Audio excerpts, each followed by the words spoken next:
Hi, I'm Alex Mitchell and I'm the creator of Cancer Stories. Cancer Stories is a video diary program which is designed to help people like yourself manage their cancer. And the key aim is to record previous patients' experiences, really a wide variety of cancers. And these are patients who are genuine, real patients from Leicestershire who've given their consent to allow us to record their story onto DVD or the internet. What we ask those patients is really to give a brief account over 30 or 60 minutes. How did they manage with their diagnosis? And hopefully by watching their account you'll be able to pick out some common themes from one or more of those videos. And those common themes might be things like what resources are available locally or nationally, or how do families cope, or how do people themselves manage with those awkward stages, either the initial diagnosis or the complications of treatment, or perhaps psychological and emotional complications which are sometimes overlooked. So overall, we hope that by watching the video diary program you'll be able to take some positives from other people's accounts, and hopefully that will help you better cope with your situation, whatever that is at the current time. Thanks for watching.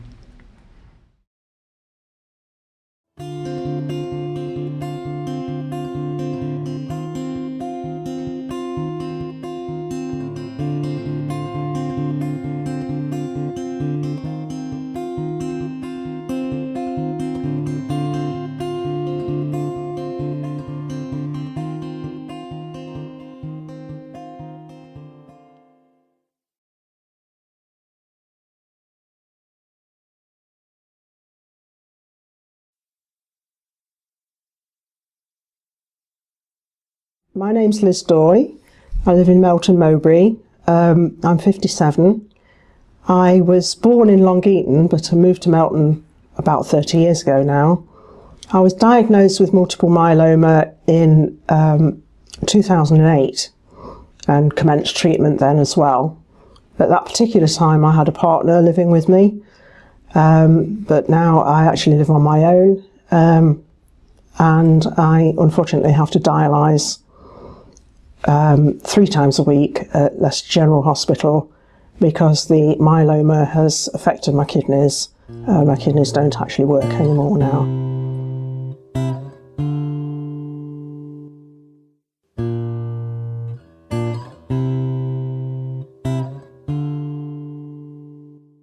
I'll say for the viewers that Liz Doy has come in today and she's going to tell us a bit about her diagnosis, which is a myeloma, multiple myeloma.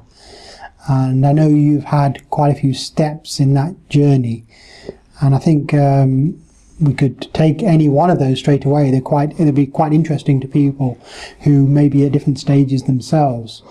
But why don't we go back to the first logical step, which is maybe when you were well in yourself, before the diagnosis was made, what was the first inkling that something was wrong in a way? Right, the first inkling that something was wrong, I did feel very tired, but and I was losing a certain amount of weight, but what actually happened was my urine turned frothy, just as if somebody had added soap to it, like very liquid. And I read in my own encyclopedia that could indicate protein in the urine. So I went to my doctor and she sorted out some blood tests. She said yes, there was protein in the urine, sorted out some blood tests for me. She originally thought it was something to do with my kidneys, which it was, but she thought it was nephritis, which is an inflammation of the kidneys. But what actually was found out from my blood test was that I got multiple myeloma, and the multiple myeloma was affecting my kidneys and making them leak protein from my bloodstream, which is albumin, and that was making my urine frothy. So you had that physical sign which was noticeable to you. Yes. But were you feeling generally unwell or actually quite okay in yourself? I felt quite okay, but strangely enough I had worked full-time in a pharmacy, until November 2007, and I suddenly started to find that the work was too much for me. It was very busy, very mentally demanding, and I actually swapped jobs to work in full-time though in one of my local spa shops, which was only 3 minutes from where I lived. And so I wonder now whether actually it was the fact that I'd got multiple myeloma was making me feel unwell enough to want to change jobs. Yes. I thought it was just an age thing, but I do begin to wonder now whether... Sometimes it's hard in retrospect when an illness kind of begins gradually. Yes. To know what's the separation from you versus the illness, isn't it? Yes, that's right. But of course the deciding factor was the fact that I got protein in my urine, and then I commenced treatment for the myeloma soon after having discovered the fact that I got it. And I gave up work because the treatment entailed chemotherapy and high dose of dexamethasone, which is a steroid, and I just felt too unwell to work, and also the time involved in to and fro into the hospital, and so I went on to sick leave. Some viewers will be quite well informed as to what myeloma is, but Yes. some really won't know. No. And I wonder if you could say, for people's benefit, because obviously you're living with it now. Yes. I know you've looked into it a bit. Yes. How would you summarise it? Well, multiple myeloma is a cancer of one of the cells in the immune system, which are produced by the bone marrow. And so the bone marrow starts producing a rogue cell, which should really be an immune cell, but it isn't, it's a rogue cell. And it starts to produce too many of these. So that crowds out some of the good cells in the bone marrow. So that can cause lots of different aspects of the disease. This is why it's called multiple myeloma. It can cause some people to become anemic. It can cause some people to get infections very easily. Lose calcium from the bones.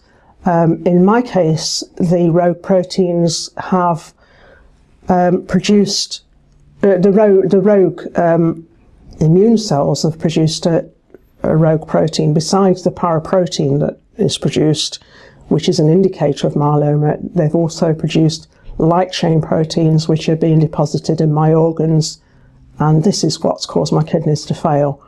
But my actual myeloma level, the level of rogue cells in my bone marrow isn't particularly high, but the side effect is they're producing these rogue cells, these rogue proteins, which are called amyloidosis.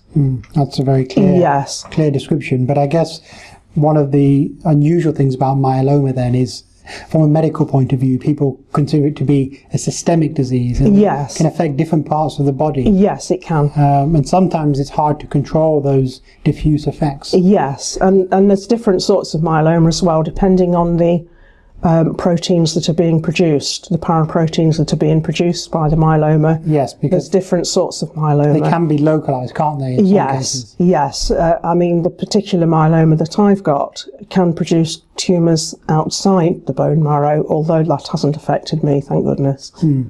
Having said that, the myeloma itself is, let's say, a less common hematological cancer. Yes. And that can sometimes cause problems around the time of diagnosis. Yes, it can. It can be misdiagnosed for quite a long time. Often the first reason that people realise they've got multiple myeloma is when they have a fracture and it won't heal up. And that's because they've got multiple myeloma, and that's the first time they realise they've got it. So they've probably had it for quite a long time before they realise they've actually got it. What was your view on how it was diagnosed in your case? How well was that process handled as a whole? It was, to me, it was very badly handled. I was phoned up by my GP to say that it looked as though I'd got multiple myeloma, which was a type of cancer. She said, I apologise for phoning, but I want you to go to the Royal the following day to have more tests done.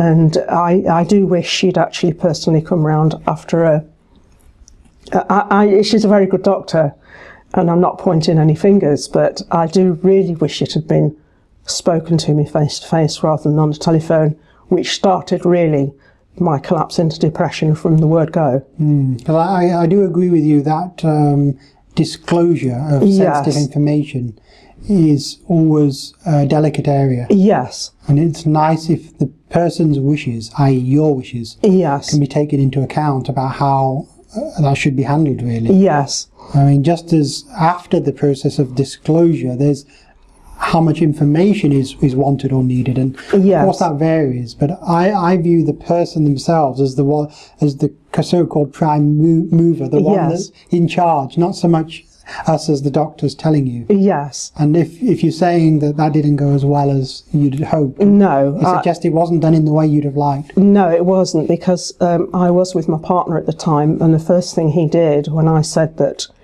I just had this phone call was he didn't stay with me. He went round to a friend's because he wasn't coping with it either. But then then he went away for the weekend, and I was literally left on my own with this diagnosis.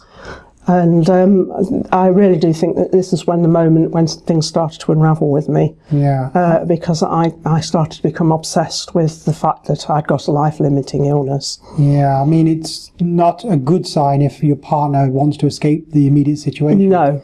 Why don't we go into that in a bit of detail? Because I know everyone is in a different situation regarding their partners and family. Yes. So you can't generalise, but still they're valuable lessons from what you went through. Yes. So you had that relationship for roughly how long? 18 years. 18 We've years. Been together 18 years, yes. And do you feel your partner ever came to terms with the diagnosis? No, I don't think he ever came to terms with it.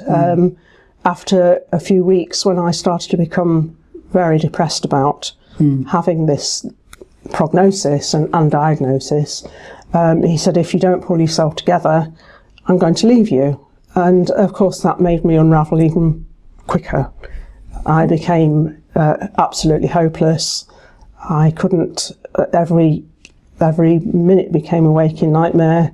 And under that sort of pressure, he did eventually leave me. But under that sort of pressure, I couldn't function mentally normally at all. No, because you were already in a difficult situation, recently having had that diagnosis. Yes. Plus trying to deal with the complications and the plan for treatment and everything else. Yes, that's right. And psychologically and emotionally, you knew you were struggling. Yes. But he was actually saying something that wasn't designed, from my point of view, to support you. No, I mean, I'm not, again, pointing the blame at him. He just wasn't the sort of character to be able to cope with that sort of pressure.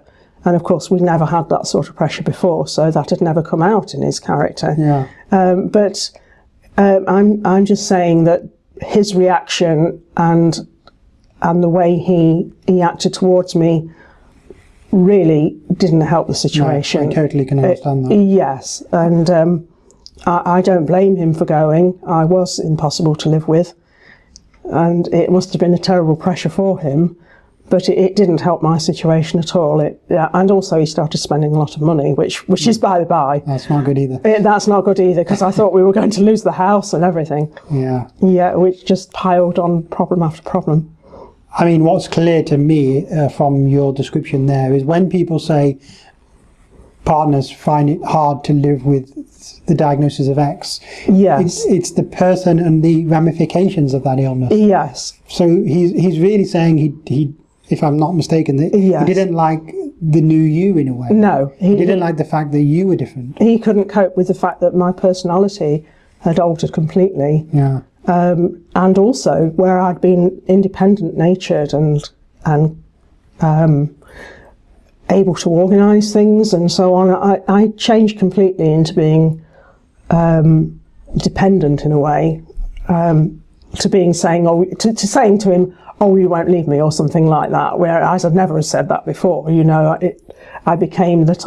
I thought, "Oh no, what's going to happen if he does leave me?" Yes, you're caught emotionally in a bind. Yes, that's right. In addition, in that early period, you legitimately are coping with the very serious illness. Yes. They describe it as having a sick role, which basically just means you were in a phase in life where you were expecting to be looked after to a certain extent. Yes, I suddenly have to. One thing that I found difficult was suddenly having to have to take lots of medication. I'd been one who wouldn't even take a paracetamol tablet, and I suddenly had to take lots of medication. Yeah. I was being invaded by cancer-busting chemicals, and I found that very difficult to deal with as well.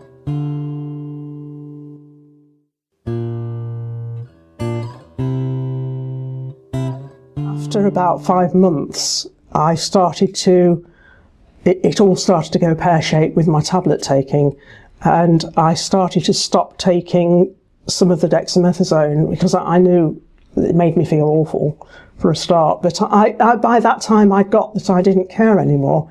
I must admit that I got to the point after about 5 months where I didn't really care whether I lived or died. I was thinking it'd be better off not to be in this world anymore.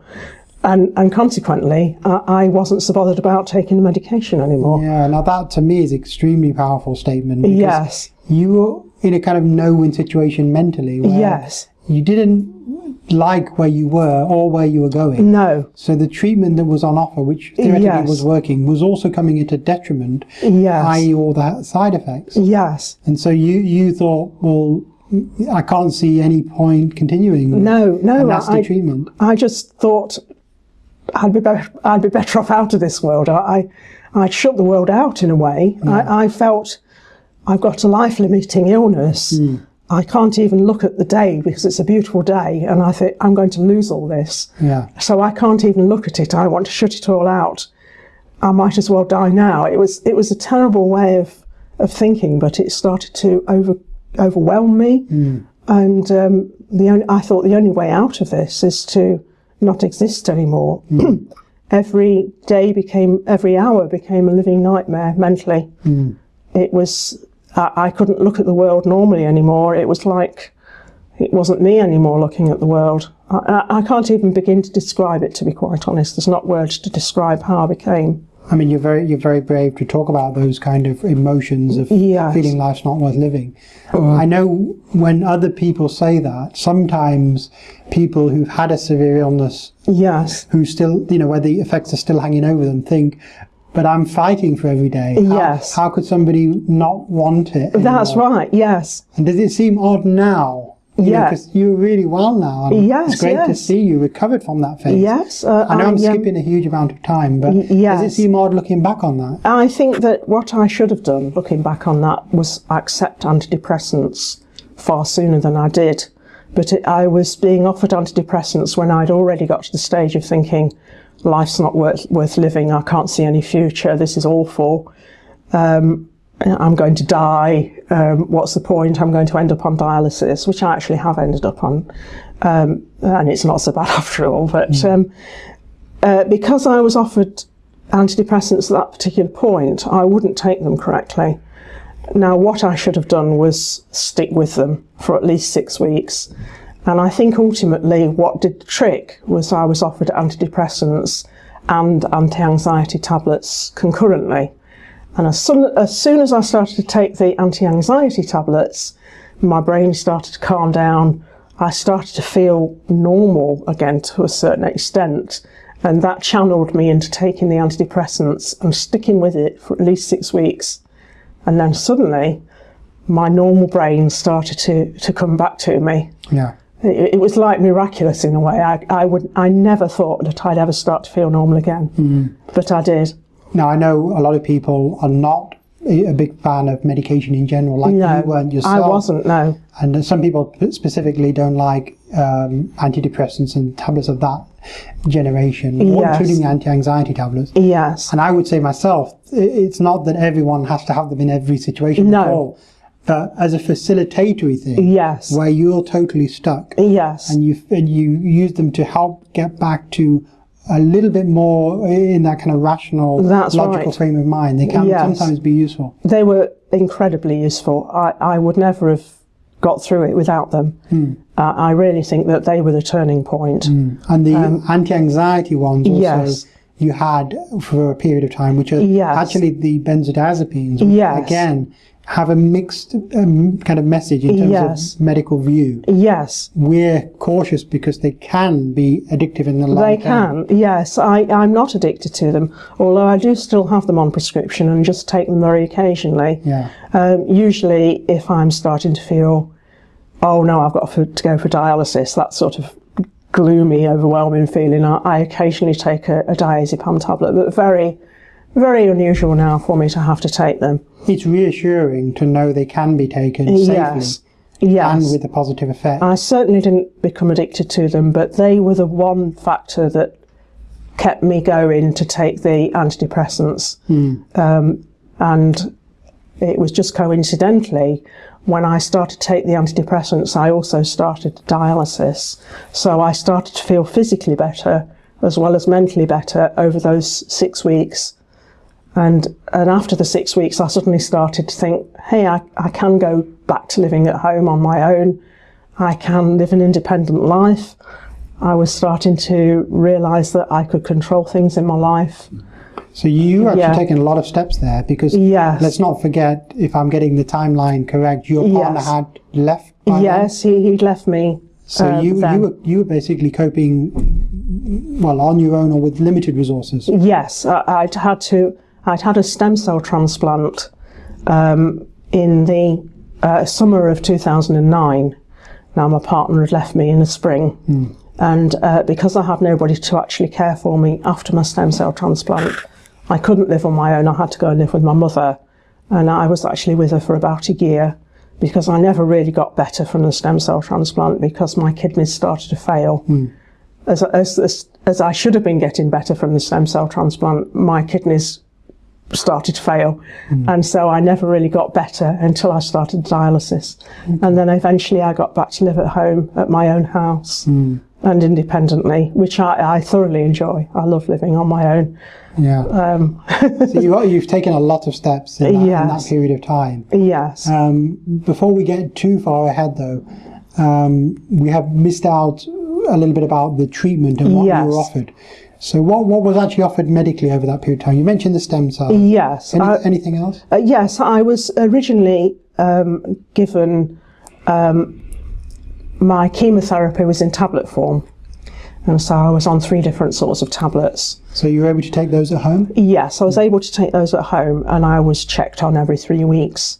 Then they started to, they initially started to work, and then they started to level out after 5 or 6 months. Now, whether that was because I started to not take the diazepam properly, I don't know. But they then gave me a treatment called Velcade, which was a twice-weekly injection with 1 week off after 2 weeks. That again worked to a certain extent, but again I was in such a bad, dark place that again I wasn't taking the dexamethasone, the steroid that I should have been taking with the Velcade. I wasn't taking it correctly, again because I was at the point where I thought, I don't care whether I live or die, sort of thing. So what they did then was, they weren't obviously going to give up on me, which was fantastic when I think back. They gave me a huge whack of chemotherapy, which meant I stayed in hospital on a drip continuously for several days. And then I had a stem cell transplant about 8 weeks after that, in which they knock out your active bone marrow. They knock it all out with a huge blast of chemotherapy, and prior to that they've harvested your own stem cells, and they give you those back after a couple of days. They give you those back, and they find their way back into the bone marrow and form a new bone marrow for you. And that has actually knocked my myeloma into what they call a plateau stage. It's not a total remission, but it's not getting any worse. It's relatively stable. It's relatively stable, and it's at a low level, and I'm not having to actually be treated for it at the moment. So I've been 3 months on a plateau level, which is very good. Yeah, and that's excellent news. Yes, it's excellent news. Yeah. Now, did you have anything unexpected happen over that period, either with the treatments that were offered or subsequent events? No, nothing that I wasn't warned about. I knew that my hair was going to fall out. I knew I'd feel dreadful. So it was all expected, and my main fear was that I'd never get back to live independently, I'd never get better. I was amazed when I started the dialysis and I started to physically feel better again. I thought that I'd end up having dialysis and that it would just keep me on that level of feeling absolutely awful. I mean, I really did feel physically dreadful. I couldn't walk very far, I couldn't eat anything, I was nauseous, being sick all the time. So you didn't anticipate that improvement? I didn't anticipate that improving. And it was like a miracle when, after several weeks, they kept saying to me, the nurses kept saying to me, you're going to feel better, you know. It's not always going to be like this. And I started to feel better, and I started to eat again. I got very thin. And suddenly, I thought my life is suddenly getting back on track. I started to mentally, again, because of the medication, feel better. I contacted, by early June, I got back to my own premises. I just lived 3 minutes walk from my mother's where I was living. So I started to walk back down there in the March and stay there some of the day. And then by June, I was able to live back at home. And the first thing I did was contact all my friends that I pushed away and said, hey, I'm still on the planet, you know. What was the reason to isolate yourself a little bit? I couldn't cope with stringing a sentence together. I couldn't cope with conversations. I couldn't cope with being this sort of interaction that you have with friends. I just couldn't cope with it. I just wanted to isolate myself completely. There is a certain demand, which we take for granted, of people seeing you and going out and doing normal social things. Yes. There's an expectation of wellness. That's right. In that sense. And I couldn't cope with that either. A lot of people have said to us in other videos that they struggle to be seen when they're unwell. Yes, I did. The fact that I was on high-dose chemotherapy for a lot of the time, I'd always been somebody who'd put on makeup before I went out. I'd never even go to the shop without makeup. And I suddenly found my skin was too sensitive to have makeup. So I stopped wearing makeup. I stopped dyeing my hair as well, which I used to dye dark brown.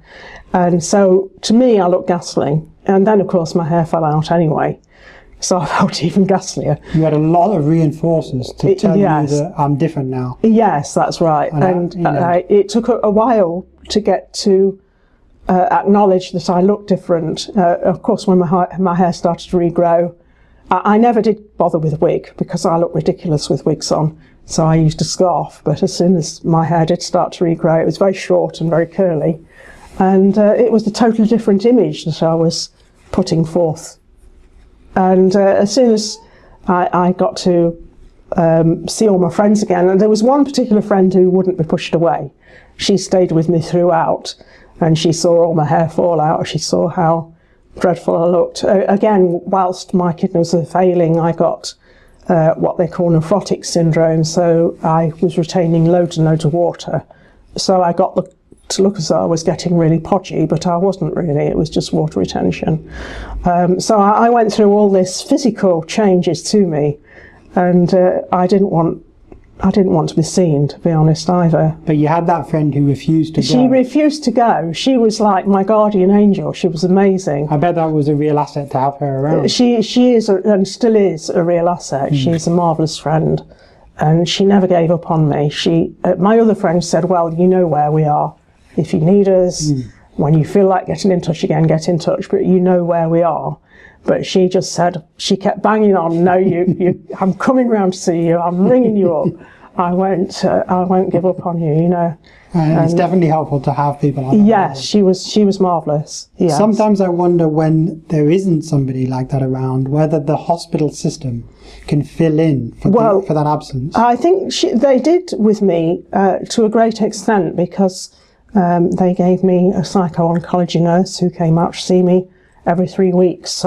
And she was there available for me whenever I needed her, if I needed to ring her up. So that was a tremendous help to me. That's brilliant. Yes. Did you have another source of help, which is being put in touch with other patients No, not really. Although, of course, going to the clinics and going to daycare when I was having Velcade and various things like that, I was mixing with people who'd got multiple myeloma. Although, strangely enough, I never felt like mixing with them. I felt like in this isolation bubble, and I couldn't really relate to anybody. It was when I started to dialyse and I was with other people who'd got renal failure for multiple reasons, a lot of people with diabetes, some with multiple myeloma, but then I started to socialise and realise that really I'm not on my own at all. That there's a multitude of people out there with a multitude of different things wrong with them, and I'm not really on my own at all. So Liz, let me ask you if you would give any advice or pointers to a patient who was watching this afresh, who may be in an earlier stage of illness themselves. Yes, well, I think going by my experience, what I would have done on reflection was accept that I needed help as soon as I did need help, mentally, that is, and stick with antidepressant, take the antidepressants that were offered me and stick with them. Don't think, oh, these aren't working, because it does take about 4 to 6 weeks before they start to work. So stick with them. Don't think that they're not going to work. It's too late. I feel too miserable to even bother taking them, because they really did transform my situation.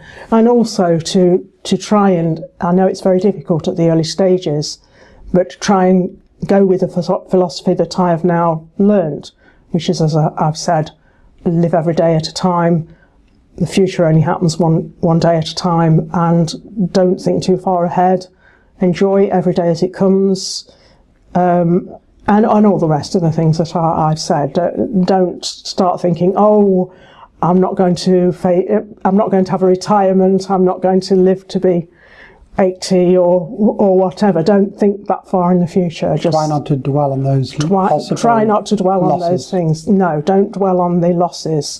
Think of the positive, that you're still alive, that you're having treatment, that the future isn't totally black, that you've got a life to live, and probably quite a long life to live, and you've got to enjoy it, because you're here on this earth and you've got to enjoy it. Do you think that even when a condition like myeloma is active and potentially progressive, that you can still have a reasonable quality of life? Definitely, yes. There's a lot of help out there for people with myeloma. There's a lot of support, and it's offered quite freely. There's a Macmillan myeloma nurse who's willing to listen to you. There's a myeloma hotline. There is a lot of support if you're willing to find it. And myeloma it is something that you learn that you've got to live with. It's not something that's suddenly going to finish you off in the next 6 months. It's something that you live with, and it's a long-term disease. So, and there are treatments, and there are treatments that will help you as well. If you get bone pain or whatever, there is help there for you. Did you come across any specific resources you'd say is definitely worth pursuing? Yeah, well, the main one was the myeloma hotline. That was very helpful to me, although I did used to ring them up quite a bit. They helped to a certain extent, but there was more help available to me if I'd have taken it. The main help for me was the fact that there was somebody at the Consumer Advice Bureau who was a Macmillan trained help with benefits. Yes. And it was my very good friend who put me in touch with him. She found out all about him, and she put me in touch with him. And if it wasn't for him, I wouldn't have got all the benefits that were due to me, and I wouldn't have been able to become independent again in my own house. And I know locally, for those in Leicester, they have a special benefits clinic every other week now. Oh, that's people going can to be very access helpful. through the Macmillan Support Centre. Yes.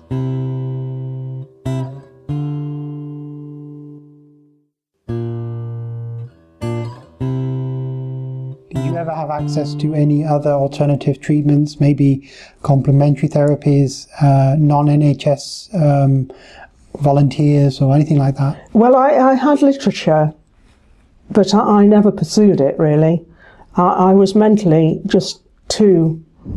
I just unravelled too much mentally to do anything, Perhaps really, rather than exist. That state, the informational literature wasn't really the right thing for you? No.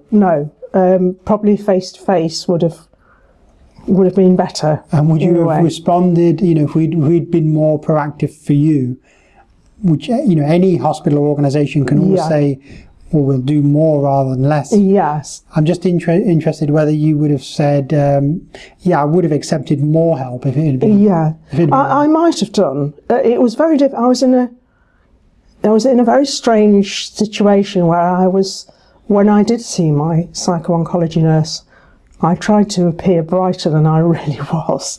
I don't think she ever realised, and she probably never will realise unless she watches this, that I was actually suicidal for a lot of the time that I was seeing her, because I never actually told her that.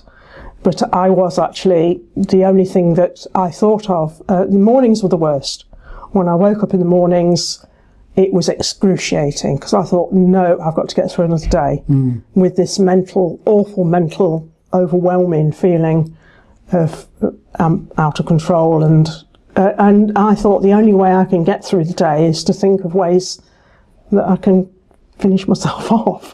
I mean, it's a terrible thing to admit it, but I was actually thinking of ways that I could end it all. And I don't really think she knew that's how bad I'd become. Yeah. So I was actually trying to be a little brighter than I actually felt. There's a lot of the time. A couple of interesting things there for the viewers. I mean, one is this horrible feeling of another horrible day ahead. Yes. They call that mood variation and diurnal mood variation, meaning that in the morning you generally feel worse because you've got to feel another day. Oh, it was terrible. Yeah. I couldn't bear it. When I woke up and I thought, oh, I'm awake, I've got to face another day, and I was just beside myself.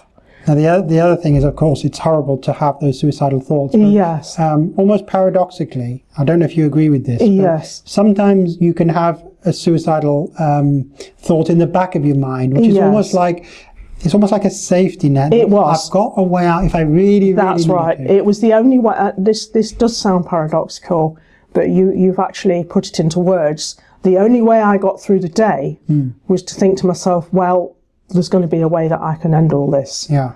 I've got a way out. Yeah. I don't have to carry on like this because I could finish it all. Yeah. So it's a way of escaping suffering. Yes. So that it's not infinite. That's right. Yes. But you're still in some control. Yes. And you don't, correct me if I'm wrong, but you're not every minute wanting to end your life. No. But it's there as an option. That's right. Yes. It was there as an option. It was there in my brain for months and months. Yeah. Until the antidepressants started to work and the dialysis started to work. I think it's a hard thing to describe to somebody else who hasn't been in that situation. Yes, it is. It's almost impossible to describe.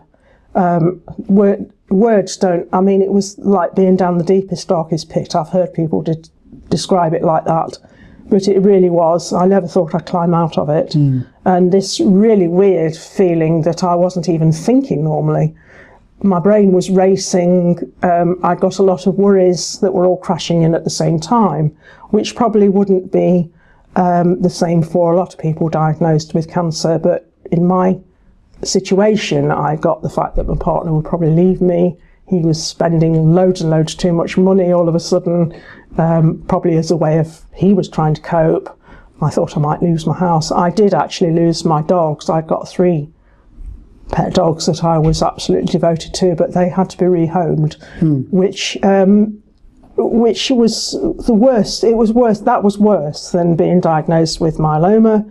It was worse than my partner leaving me, strangely enough. But the fact that I had to have these 3 dogs rehomed because I was too ill to care for them, because I had to have a stem cell transplant and there was nobody to look after them. And what happened later when you felt a bit better? When I felt better, I moved back to my house. obviously my dogs had been rehomed because I'd been unable to look after them for so long, because you become neutrophenic after you've had a stem cell transplant, which means that you pick up all sorts of bugs. So you have to keep away from various pets and so on like that. So they'd had to be rehomed. My really good friend who stuck with me all this time, she organised it all, thank goodness. So I didn't have to go through the grief of having to see them go. But now I live back at home. I felt the house was very empty, so I've got 3 cats.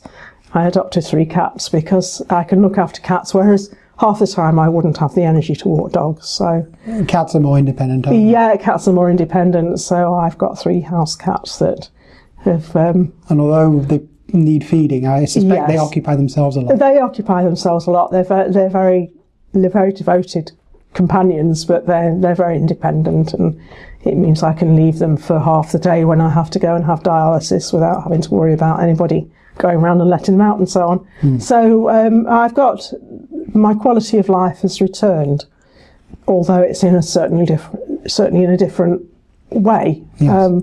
I've got that same quality of life, and I do actually really enjoy living on my own. So it sounds like some positives have almost come out. Yes, they have. I know your partner left in a difficult situation. Yes. Do you think after he left and then you kind of went through those steps, the growing phase again? Yes. Do you think that made you, did some positives eventually reveal themselves? A lot of positives revealed themselves. I realised that for 18 years I'd been living with somebody who'd been very difficult to live with, and I suddenly realised how much I enjoyed living on my own, how happy I was living on my own.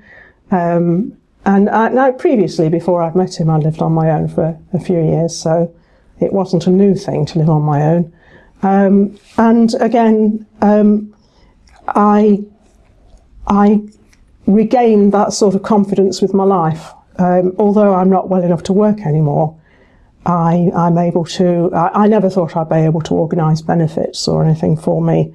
It was all like a massive mountain I got to climb, but I was helped by a gentleman from Macmillan who worked for the Citizens Advice Bureau, and he was able to help me with all my forms and so on. So I was able to become financially independent again and really enjoy my life and meet up with all my friends again. I've got a really good social life. I really enjoy my life. I just live every day as it comes, and I've got to tell myself, often I'd have to tell myself on a daily basis, it's not plain sailing, that I'm living with multiple myeloma, I'm living with dialysis. It's part of my life, and I'm not dying from it, I'm living with it. That's an incredibly positive and inspirational outlook. Yes, it is something, especially when we look at where you came from. Yes, it's a whole new way of looking at life and looking at living. How do you compare yourself with where you were? And I'm really talking about even before you were unwell. Yes. Do you notice that difference in yourself? Yes, I feel I'm a stronger person altogether, especially as I'm just my own boss now. I'm living on my own. I don't have to worry about anybody else in my life. I can make my own decisions. It's given me a lot of freedom in a way, living on my own. And I find that with the support of various neighbours and friends, I've got neighbours that I could ring them at any time of the day or night if I were to suddenly feel very ill. And they say, you know, we're there for you, and all my friends as well. So with that support in the background, I feel that I'm very happy to be independent. What does the future hold for you now? Well, eventually my myeloma will return. It's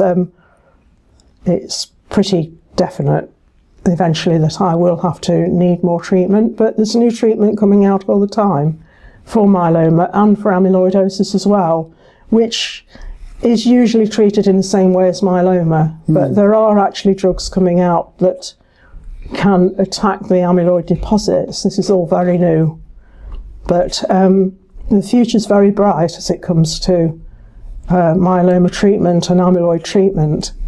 Unfortunately, I can't have a kidney transplant because of the background myeloma, but I do very well on dialysis.